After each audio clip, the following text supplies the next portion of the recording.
a nombre del Centro Superior de Nucleares.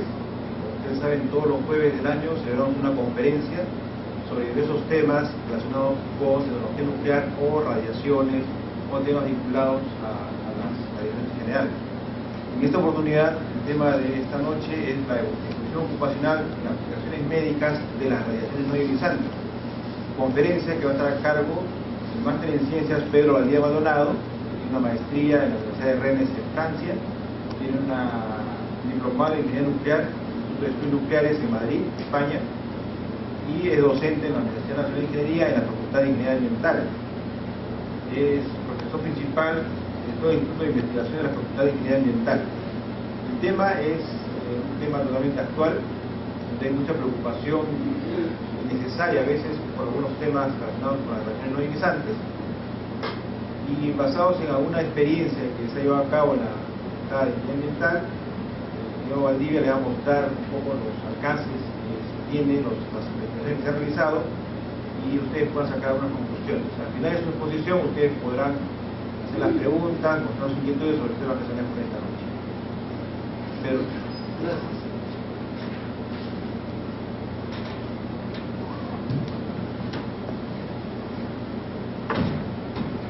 Muy buenas noches con todos. Un agradecimiento especial pues, al IPEN por invitarnos a difundir los resultados del conocimiento que se tiene sobre lo que significan las radiaciones no ionizantes, ¿no?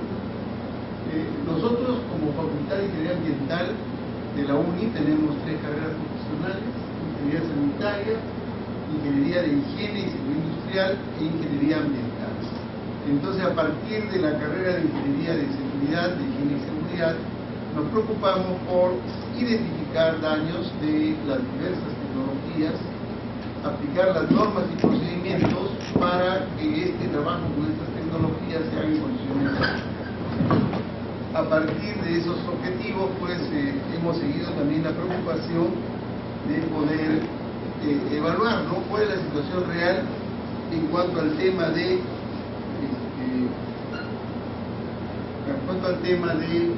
las radiaciones no ionizantes.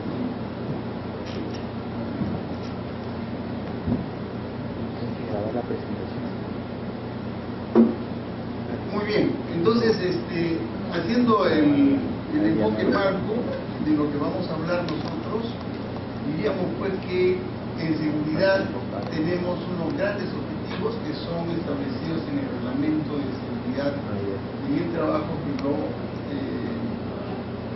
ha publicado el Ministerio de Trabajo. Entonces la seguridad se refiere a la prevención de daños y a la reparación de daños. ¿Y por qué ponemos este tema? Porque, bueno, lo primero que tendríamos que hacer al hablar de radiaciones no ionizantes es identificar los daños. ¿Qué es lo que debemos hacer? ¿Debemos prevenir los daños o debemos reparar daños, ¿no? Y vamos a ver pues que a pesar de todos los trabajos de investigación que se han hecho, realmente no se han observado daños, digamos, de interés en estos temas. En tema de seguridad también debemos diferenciar un poco el significado de las palabras efectos e impactos, ¿no? Por ejemplo, en el caso de las radiaciones no ionizantes, uno de sus efectos es el calentamiento. Los rayos del sol calientan, por ejemplo, los rayos del horno microondas calientan. Cuando uno se seguridad, también se produce cierto calor. Esos son los efectos, y lo que nos interesa son evaluar los impactos, ¿no? Algunos impactos son positivos y bueno, todos congratulamos de poder utilizarlos porque eso nos ayuda pues a mejorar la calidad de vida, ¿no? Las comunicaciones celulares, los hornos microondas, las aplicaciones médicas, ¿no? Y muchas veces tantos son los impactos positivos que nos olvidamos un poco de cuáles podrían ser los efectos negativos, ¿no?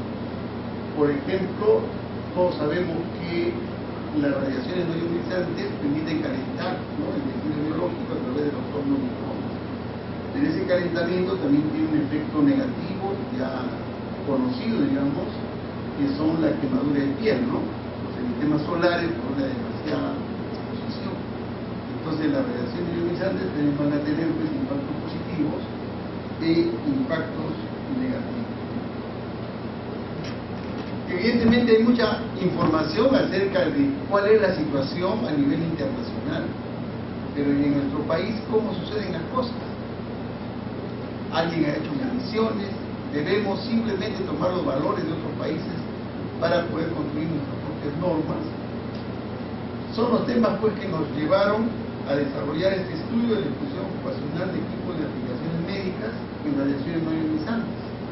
Y para esto trabajamos con el INTEL, con la Facultad de Ingeniería Electrónica de San Marcos y con la Dirección General de Salud Ambiental, cada uno en su campo buscando información, ¿cierto? Nosotros como Facultad de Ingeniería Ambiental en el tema de seguridad queríamos pues observar si efectivamente se evidenciaban daños o no en estos temas. Como antecedentes y marco teórico sobre el uso de las radiaciones, habíamos nosotros consolidado el concepto pues, de que el cuerpo humano es un sistema compuesto por átomos, protones, neutrones, electrones. Por lo tanto, como hay partículas cargadas, el cuerpo humano mismo está generando campos electromagnéticos, ¿cierto? Los equipos médicos de radiaciones ionizantes proporcionan calor o campos electromagnéticos. Ese calor que proporcionan los equipos sirve también para algunas aplicaciones médicas que van en beneficio de los pacientes, coagulación, corte de tejido, etc. Por ejemplo, tenemos una de las aplicaciones que estudiamos, es la magnetoterapia, ¿no? ¿Y por qué se usan los imanes?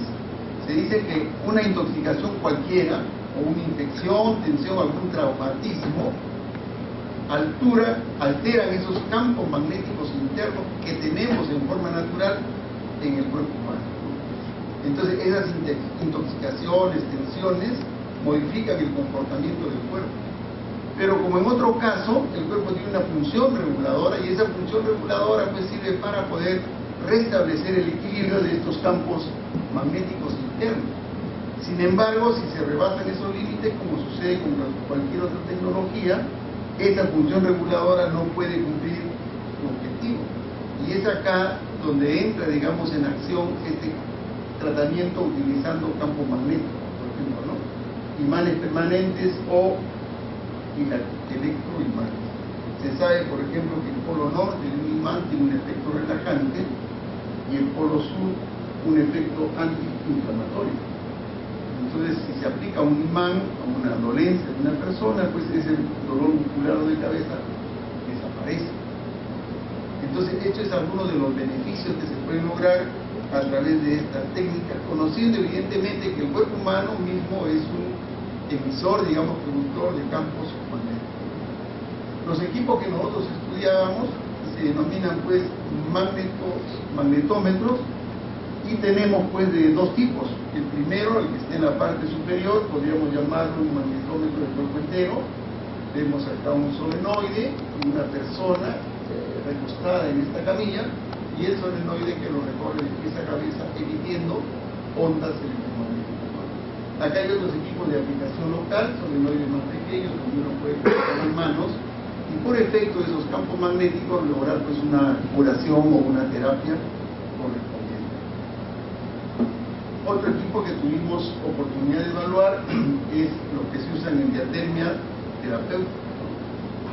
Estos equipos básicamente se usan para el calentamiento de algunas partes del cuerpo humano para mejorar la irrigación sanguínea y aliviar el dolor. Evidentemente, como son frecuencias de 27 a 2400 MHz, podrían originar niveles de radiación suficientemente altos como para poder causar algún efecto negativo, ¿no? Quemaduras o escaldaduras, ¿no? Toda esta parte de acá es la consola del equipo, y el aplicador es esta plancha que tenemos arriba, que es el emisor de los campos electromagnéticos. Otro equipo que nosotros estudiamos fue lo que se denomina lo de diatermia quirúrgica. Entonces es una consola y estas dos puntas emiten radiación de campos electromagnéticos y corrientes altas, ¿no? Que sirven para hacer electrocirugía, electrocoagulación o electrodesecación, ¿no? Entonces cuando los médicos van a operar ya no utilizan pues estos famosos cuchillos, ¿no? Para hacer cortes, sino simplemente con estos a cortar, digamos, la cobertura. Muy bien. Evidentemente queríamos saber qué es lo que sucede a nivel internacional sobre estos efectos e impactos sobre las personas.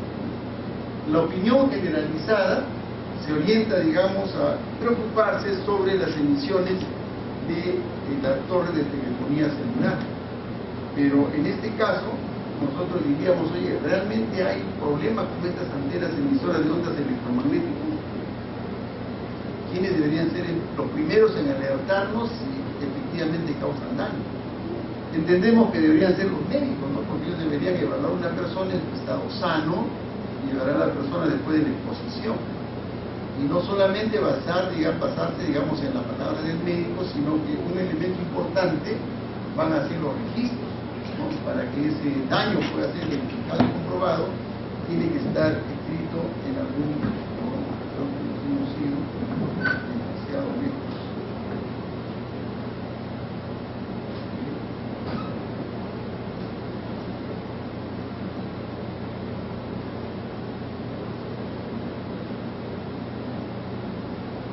Muy bien. Entonces, pues, para poder verificar qué es lo que estaba pasando en otros lugares, estudiamos, por ejemplo, la publicación Fuentes emisoras de radiaciones o campos electromagnéticos no ionizantes de uso médico, de un trabajo de investigación que se realizó en Cuba. Ellos también hicieron un trabajo similar al nuestro, que evaluaron la exposición del personal médico a los riesgos físicos. ¿Y a qué conclusiones llegaron? Dice, los responsables de la protección y higiene en el trabajo no percibieron esta fuente como un problema, comparándolo con otros factores de riesgo. La situación entre operadores varía algo, dice, en ellos aumenta la preocupación por los efectos científicos. Claro, todos nos preocupamos frente a algo que no conocemos, ¿no? Pero en realidad hablan de que han encontrado que alguien haya sufrido daño por el uso de estas fuentes de radiación. No hay, ¿no?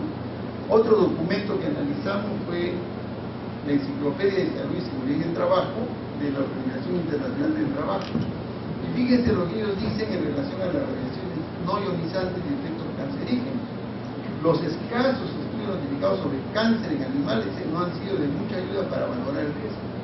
Y a pesar de los numerosos estudios celulares experimentados realizados, no se ha presentado ningún mecanismo plausible y convencible que permita explicar un efecto carcinogénico, ¿no?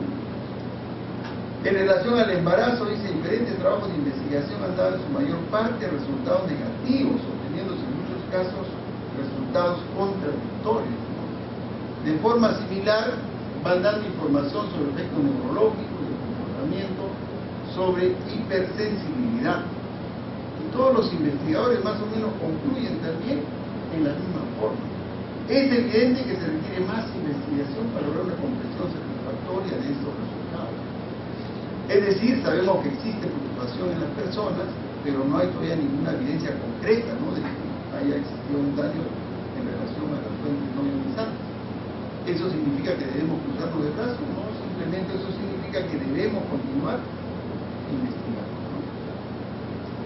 El señor McKinley, en su publicación Recomendaciones para limitar la exposición a campos electromagnéticos, nos habla acerca de las directrices de la Comisión Internacional de la Protección Radiológica, ¿no? Que están sustentadas en investigaciones científicas.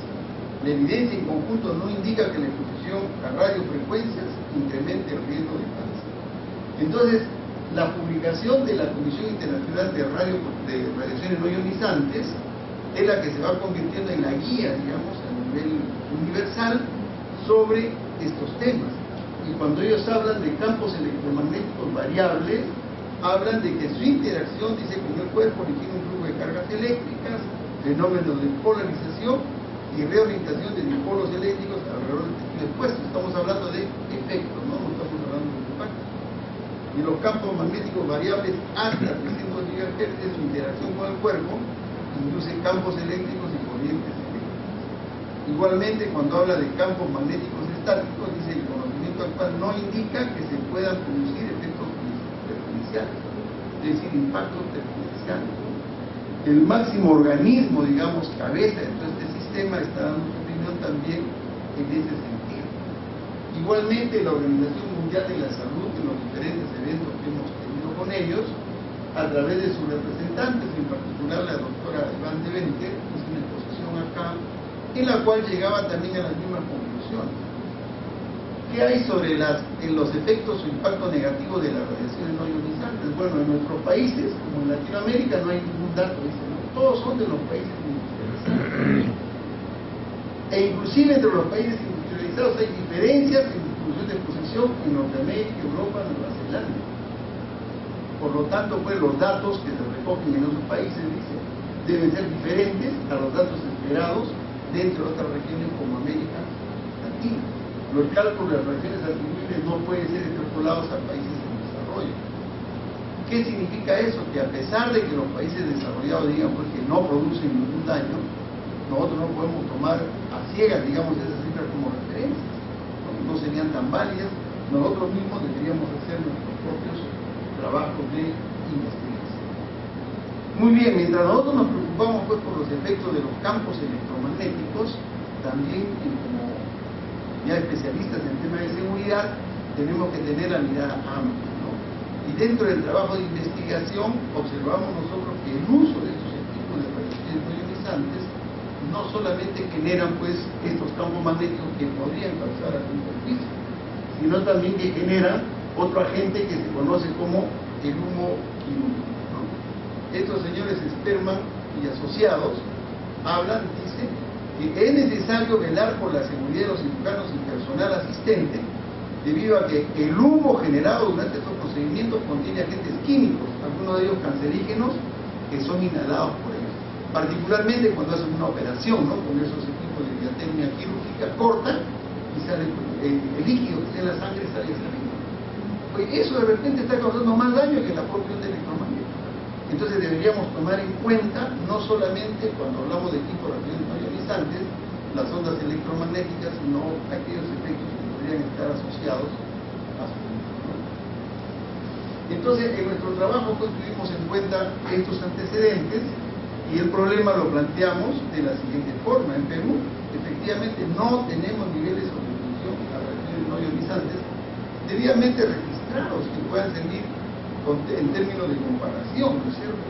No sabemos a qué valores están expuestos los trabajadores y qué impactos negativos están asociados a esta fuente de radiación.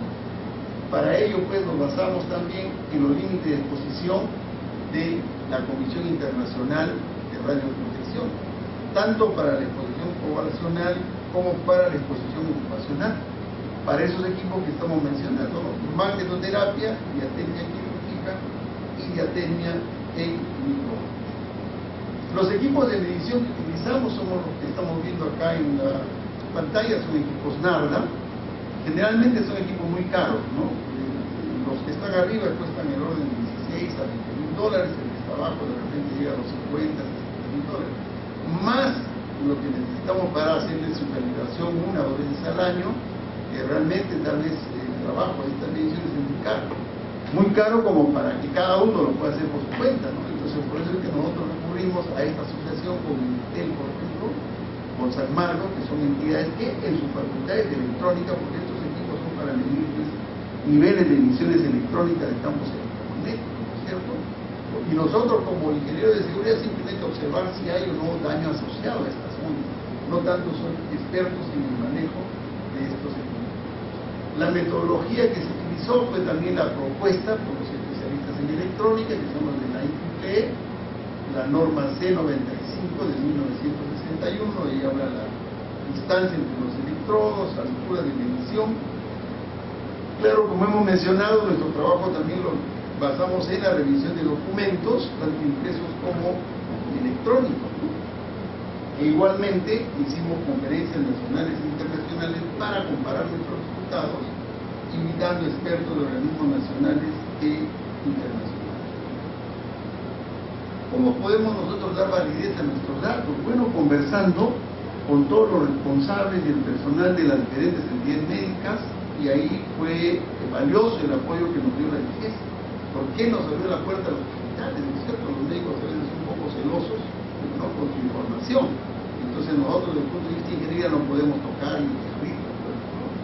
Entonces tuvimos que visitar todos estos hospitales, y ellos hicimos unas charlas de motivación para poder comprender, digamos, cuál es el temor de ellos, cuál es la preocupación, transmitir información adecuada, porque eso es importante, y como resultado de ese trabajo se determinaron cuáles son los equipos que deberían ser efecto de medición, ¿no? Un equipo de diatermia en microondas en el Hospital Daniel García Carrión, otro de diatermia quirúrgica en el Hospital Daniel García Carrión, y 3 equipos de magnetoterapia en el Instituto Nacional de Rehabilitación del Callao, que antes estaba en el Callao, ¿no? ¿Por qué digo que es importante manejar la información? Porque en ese momento, por ejemplo, al equipo cuando iba a hacer la visita a los hospitales, se les ocurrió por ahí plantear una pregunta. Vamos a preguntarle a ver si alguno de los trabajadores ha sufrido cáncer por efecto de exposición a las radiaciones no ionizantes. Entonces nosotros particularmente decíamos, oye, es una pregunta media terrorista, ¿no? ¿Tú sabes si alguien ha sufrido cáncer? No, nadie. ¿Cómo vas a meter ese temor a la gente? Tienes que preguntarle cuál es lo que él siente, qué es lo que tiene, pero no tienes que inducirle, digamos, temores a las personas, por lo menos desde el punto de vista de seguridad. Dentro de los resultados que encontramos fue pues a través de la medición de estos equipos del Instituto Nacional de Rehabilitación en magnetoterapia, de acuerdo al protocolo de medición se hicieron mediciones de varios puntos y luego se sacó pues un promedio y estos fueron los resultados, ¿no?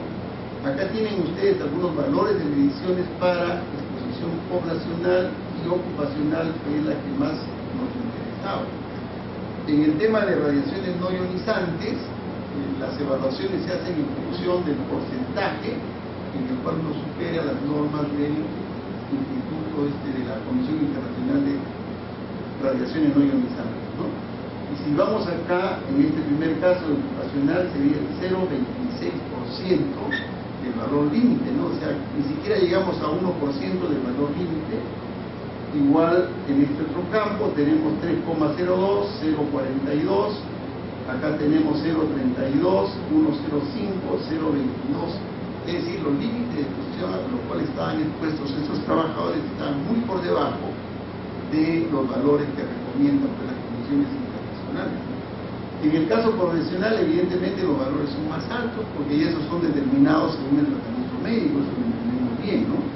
Yo no puedo curar a una persona dándole valores límites, ellos tienen que estar expuestos a mayores intensidades de radiación. Igualmente para diatermia terapéutica está el aplicador, ¿no? Estos son ya los resultados de los promedios de estos puntos: 14,71, 6,26, 4,45 para exposición ocupacional, es decir, en ningún caso se llegaba ni siquiera al límite de radiación, que hubiera sido pues, el 100%. En el caso de diatermia quirúrgica tenemos valores de 7,35, 7,35 y 0,20 para exposición ocupacional. Entonces, con estos datos ya tenemos pues información real de lo que sucede en nuestro país, ¿no? Y esta información real es más o menos similar a la que hay en otros países del mundo. Entonces, cuando la gente nos dice, oye, mire, estos equipos pueden causar daño, o hay algún temor, bueno, el temor será pues, por falta de información, por falta de conocimiento, pero esos valores nos reflejan porque estamos trabajando dentro, por lo menos, de los límites establecidos. Evidentemente, los valores no los guardamos nosotros, sino también es necesario hacer una discusión, y como hemos mencionado, todo esto pues lo transmitimos, ¿no?, al personal de los diferentes hospitales que han trabajado con nosotros a través de charlas de seguridad y higiene ocupacional. Al público en general hicimos conferencias de exposición ocupacional a las radiaciones no ionizantes en el sector salud, etc.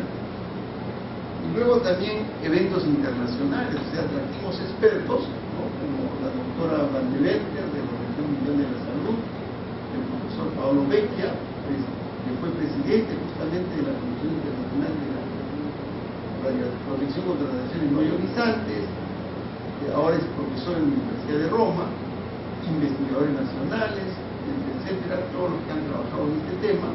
Hicimos 2 eventos y para que ellos mismos de alguna manera no validen nuestra información, pero por lo menos pues los que escuchan la conferencia puedan ver de que estos valores se están exponiendo ante gente pues, que conoce el tema, ¿no?, que ha realizado trabajos de investigación. Por ejemplo, el profesor Paolo Vecchia, el profesor Michael Rapaccioni, Él fue director de un proyecto de la Organización Mundial de la Salud que tenía un presupuesto de más de 5 millones de dólares. Y el proyecto era simplemente estudiar los efectos e impacto, digamos, de las ondas electromagnéticas. Y esos trabajos de investigación se hicieron pues en todo el mundo, ¿no? Entonces los valores que se tienen están refrendados, digamos, por esos resultados obtenidos a nivel mundial, ¿no? ¿Cuál es el tema o qué es lo que nosotros debemos hacer al observar estos resultados tan bajos, ¿no? Valores de radiación tan bajos? Y así como nosotros hemos hecho ahora para esta exposición ocupacional, digamos, en hospitales, a través del INITEL, hace algunos años atrás, también se hicieron trabajos de investigación para teléfonos celulares, para las antenas, etc., ¿no? Entonces decimos nosotros como análisis y discusión que los antecedentes del marco teórico refieren posibles efectos adversos, ¿no? Posible, o sea, ninguno dice si hay daño al usar esta fuente de radiación, ¿no? Y que recomiendan la necesidad de continuar con trabajos de investigación. Oye, no hay daño observable, pero hay que continuar investigando, ¿no? Los trabajos difundidos se refieren básicamente a los trabajos que han sido auspiciados a través de la Comisión Internacional de Radiaciones No Ionizantes, y considerando sus límites, que son valores que se respetan en todo el mundo y son los mismos que hemos utilizado nosotros. En magnoterapia, como habíamos visto, en la exposición ocupacional no se superan los límites. En la exposición poblacional hay casos en los que se superan los límites. Pero acá hay un detalle que debemos remarcar al punto de vista de seguridad: no se registran daños. Una de las cosas por las que primero preguntamos nosotros: oye, ¿tienen un registro de los pacientes? ¿Tienen un registro de los trabajadores? ¿Una historia clínica para saber a qué niveles de exposición están expuestos o qué tipo de daño están sufriendo? No había nada. Entonces, ¿de dónde nosotros podíamos partir para determinar si el trabajo con radiaciones no ionizantes podría haber causado algún efecto, ¿no? En diatermia quirúrgica igualmente se cumplen los límites ocupacionales. No hay daños, pero hay temor, ¿no? Ese temor básicamente siempre está dado por falta de información, limitado conocimiento. Por eso es importante hacer difusión de información, ¿no? Ahora, otro peligro de ese limitado conocimiento es que induce a desarrollar prácticas sin respetar procedimientos seguros, por ejemplo, distancias de seguridad, tiempo de exposición, manipulación adecuada de equipos. Como no hay daños previsibles, como ven que a nadie le pasa nada, bueno, se usan los equipos sin respetar ningún tipo de norma o procedimiento, ¿no?, de seguridad del equipo. Y nuevamente remarcamos pues sobre la inexistencia del registro de daños, lo que no excluye la posibilidad de daños a futuro debido a bajas dosis. Otro tema que es importante a la hora que uno habla de seguridad es tener muy cerca de los equipos el manual,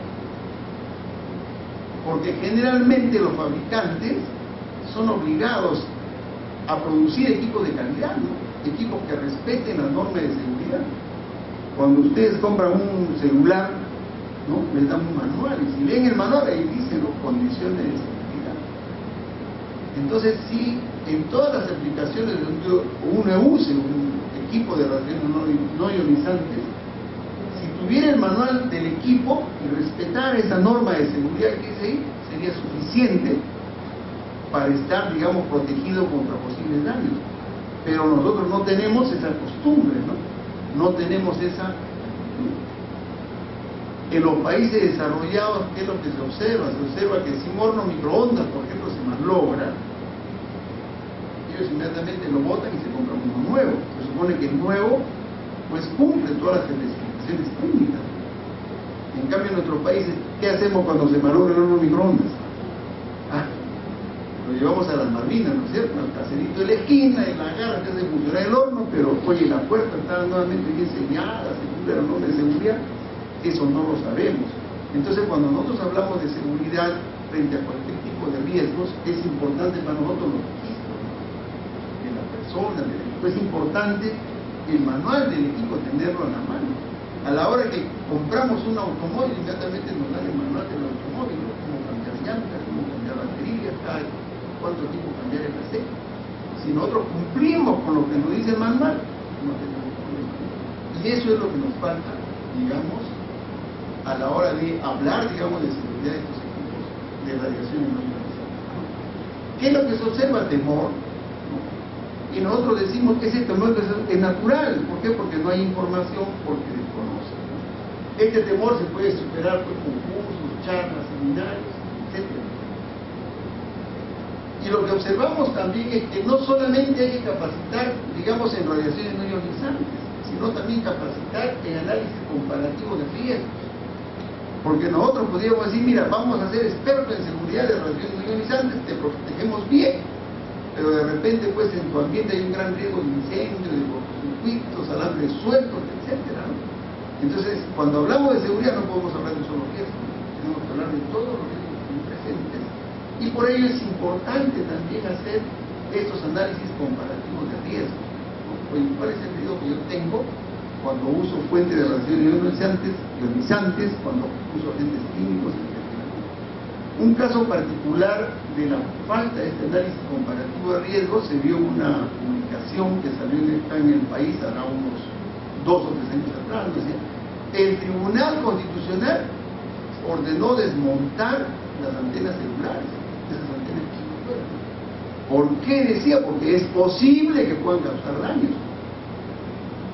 Entonces yo entendí decir, estos tipos no saben nada en el análisis comparativo de riesgos. Porque ellos ordenan desmontar esa antena porque es posible que cause daños.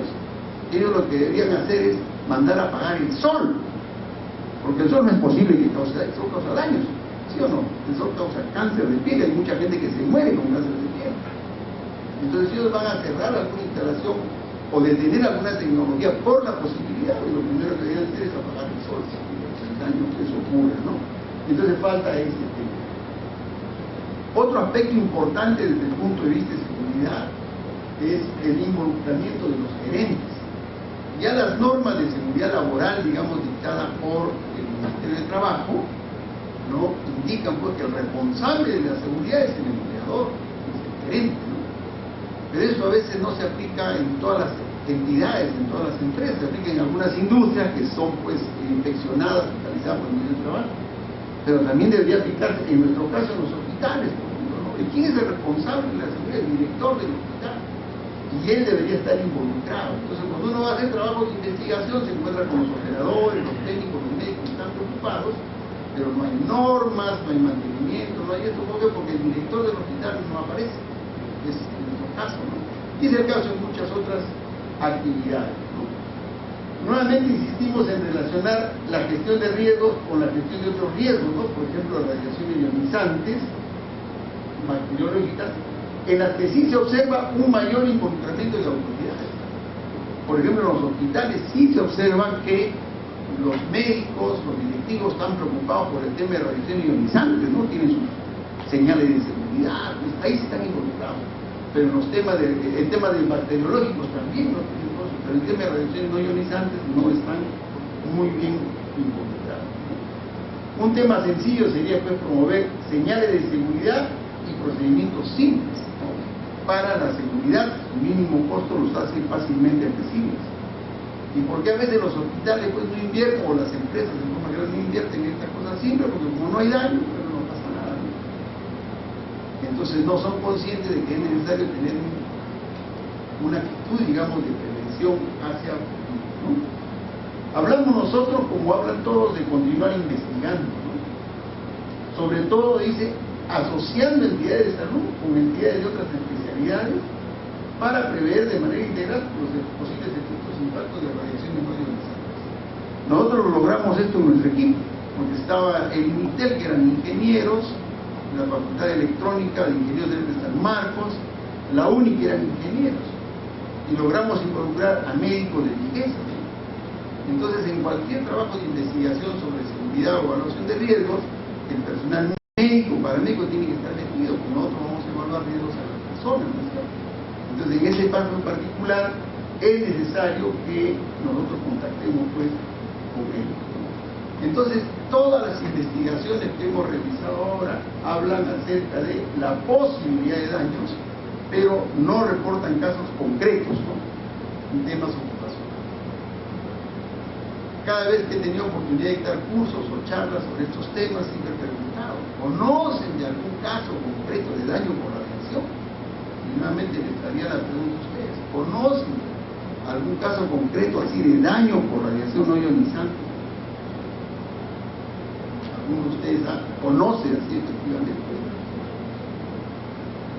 Ahí lo digo 2 segundos para que recuerden. No hay, ¿no es cierto? Sin embargo, yo quisiera comentarles un hecho concreto. En una oportunidad estuve dictando un curso a ingenieros de la maestría de la UNI y se paró una ingeniera. Mi profesor, yo conozco un caso concreto. A ver, ¿de qué se trata? Sucedió en el Cusco, y era cusqueño. Una señorita ahí se había bañado, ¿no? Y como ya tiene el cabello largo, su cabello estaba húmedo, y la llamaron por teléfono. Sus amigas desde la Plaza de Armas le dijeron: oye, apúrate, tienes que venir porque ya vamos a entrar todos al cine.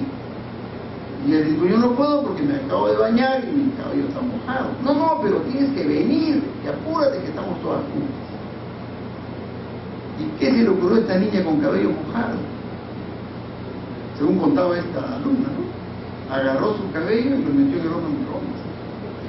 Cerró la puerta como pudo y apretó el botón. Su cabello se le secó y feliz, contenta, dice que se fue a la Plaza de Armas a reunirse con sus amigas y conversando con ellas, cayó al suelo, la llevaron al hospital, tenía el cerebro seco, por acción de las radiaciones no ionizantes del horno microondas. Pero evidentemente esos serían casos excepcionales, casi impedidos, y esto será cierto, es una anécdota. Estuve con un grupo de médicos dando un curso similar y también hice la misma pregunta. Y se paró otro médico, eso faría pues un año después. El médico también me relató el mismo caso, quiere decir que de repente esto sí ha sucedido. En una oportunidad me tocó también viajar a Cusco, en una universidad que me invitaron, les pregunté, sí, me dijeron que ha sucedido en tal fecha. Quise buscar los periódicos, todo eso no lo voy a encontrar, ¿no? Pero evidentemente ese caso sí ha sucedido. ¿Es exposición ocupacional? No.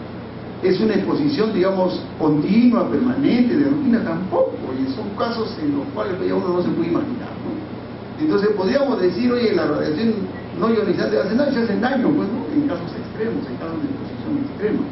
Pero en casos de exposición ocupacional, se reportan todavía, ¿cómo se llama? Daños, ¿no? Y es lo que nosotros hemos puesto en nuestras conclusiones: no se han observado daños que se puedan atribuir a las radiaciones no ionizantes. Cuando queramos evaluar daños, hay que referirnos a los límites de exposición de la Comisión Internacional de Radiaciones no ionizantes. En nuestro caso no se han superado esos límites. Bueno, como en otros casos, no se observan condiciones seguras de trabajo. Parece que como no hemos sentido el golpe, bueno, seguimos trabajando en esas condiciones. Y algo que es importante, por eso he remarcado acá, no se dispone de un registro de incidentes. Nosotros clasificamos pues las situaciones de emergencia como incidentes, accidentes o desastres, ¿no? Y un accidente ya cuando hay un daño visible, ¿no? Pero un incidente será pues cuando uno dice: oye, ¿sabes qué? Me quemé un poquito, me calenté, ya estoy mejor. Eso hay que registrarlo. A partir de ahí comenzamos nosotros a investigar, ¿no? Pero ni siquiera eso tenemos. No sé si a ustedes les habrá sucedido, pero ya muchos me han reportado lo siguiente, ¿no? A veces nosotros, como estamos haciendo una conferencia, ponemos nuestro celular en vibrador. Entonces, bueno, lo ponen en vibrador y se lo ponen al lado del corazón, por ejemplo. Otros se lo ponen al bolsillo y adoptan eso como costumbre. Y alguien me decía que en alguna oportunidad se sacó el celular o de un costado y en la zona del corazón comenzó a vibrar, como si lo estuvieran llamando por teléfono, estuviera sonando el vibrador. Y otro dijo: no, yo también he sentido lo mismo al lado de la pierna, donde tengo yo, donde tenía yo el celular, ¿no? Entonces, esos efectos son, sí, posibles, pues, ¿no? El cuerpo humano es un sistema eléctrico, ¿no? Puede ser que se puedan inducir ese tipo de efectos, ¿no? Entonces, pero eso nosotros podríamos decir: oye, ¿te ha producido daño? No, deberíamos registrarlos ya como incidentes. A partir de ahí comenzar a investigar, ¿no? Los trabajadores evidentemente tienen preocupación y gran interés por conocimiento de estos riesgos y condiciones seguras, pero no hay muchas personas pues, que puedan estar con ellos conversando y hablando sobre este tema. Fue por eso que nosotros nos motivamos a trabajar, ¿no? Este trabajo nos duró alrededor de 2 años, no tanto por, digamos, el tiempo necesario, sino porque no es fácil entrar a los hospitales, ¿no? Dice, voy a medir en tal sitio. El médico dice, no, ese día tengo operación, no puede ser. El otro día, vas otro día, no tengo una emergencia, etc. Igualmente para las charlas, entonces les puede reunir a todos en un mismo. Nuestras recomendaciones finales, continuar investigando. Esto es lo que dice también todos los investigadores en el mundo. Oye, no hay daño, sí, pero no podemos quedarnos con los brazos cruzados. Hay que seguir investigando. Hay que crear registros oficiales, ¿no? Así sean incidentes, registrarlos para ver en qué momento eso podría cambiar a un efecto exponencial, ¿no? Tenemos que desarrollar actividades de educación y capacitación en seguridad de radiaciones no ionizantes. ¿Por qué decimos educación y por qué diferenciamos con capacitación? Porque con la capacitación tú lo puedes hacer hábil o diestro, ¿no? Para seguir una norma y procedimiento. En cambio, con la educación, tú puedes hacer que esa persona construya un valor sobre las normas y procedimientos de seguridad. Un ingeniero nuestro, por ejemplo, nos comentaba que fue a hacer una inspección a Yanacocha. Cuando terminó el trabajo, se subió a la camioneta que lo iba a llevar a Cajamarca y el chofer no arrancaba. Entonces el ingeniero le dice, ¿y por qué no arranca? Vamos a Yanacocha, ya terminé. El ingeniero le dijo, no puedo arrancar porque usted nos ha puesto el cinturón de seguridad. Ah, tiene razón, efectivamente, las normas dicen que hay que poner el cinturón de seguridad. Se puso su cinturón de seguridad y comenzaron a avanzar hacia Cajamarca. Después de haber recorrido una cierta distancia, el chofer le dice, ingeniero, ahora usted sí ya puede sacarse el cinturón de seguridad. ¿Cómo? Sí, ya se lo puede sacar porque ya salimos de los límites de la empresa. ¿Qué significa eso? Que él está capacitado y entrenado para la seguridad. Pero la seguridad no es un valor para él, no está concientizado en temas de seguridad. Entonces no debemos esperar que pasen esos casos en radiaciones no ionizantes, tomar esos ejemplos, no solamente para capacitar, sino también para educar, ¿no? Continuar usando y difundiendo el marco normativo técnico de la Comisión Internacional de Radiaciones No Ionizantes, y si bien es cierto que a nivel de campos magnéticos no hemos encontrado mayores problemas, deberíamos seguir investigando el uso de estas ondas electromagnéticas para evaluar otros peligros y riesgos, ¿no? Por ejemplo, el del humo lumínico, ¿no? Y esta es la última lámina que salió anteriormente, ¿no? Mucha gente pues opina, dice que las radiaciones de las ondas electromagnéticas hoy son peligrosas, hacen daño, ¿no? Pero como hemos explicado ya, no hay registros oficiales, ¿no?, que nos permitan dar base. Estos registros oficiales no deberían ser generados solamente a través de la ingeniería, ¿no?, sino también a través de la parte médica, sobre todo si se trata de seres humanos, ¿no? Son con ellos los que tenemos que asociarnos para que nuestra información pues sea validada, ¿no? De esta manera les agradezco mucho su atención, me han permitido también transmitir estas experiencias que hemos tenido en la universidad, ¿no?, y poder compartir con ustedes y tratar de difundir esta realidad, ¿no? Las ondas electromagnéticas, no hay evidencia que causen daño, pero hay que tomar precaución. Muchas gracias por su atención, no sé si alguno de ustedes tiene alguna pregunta. Gracias.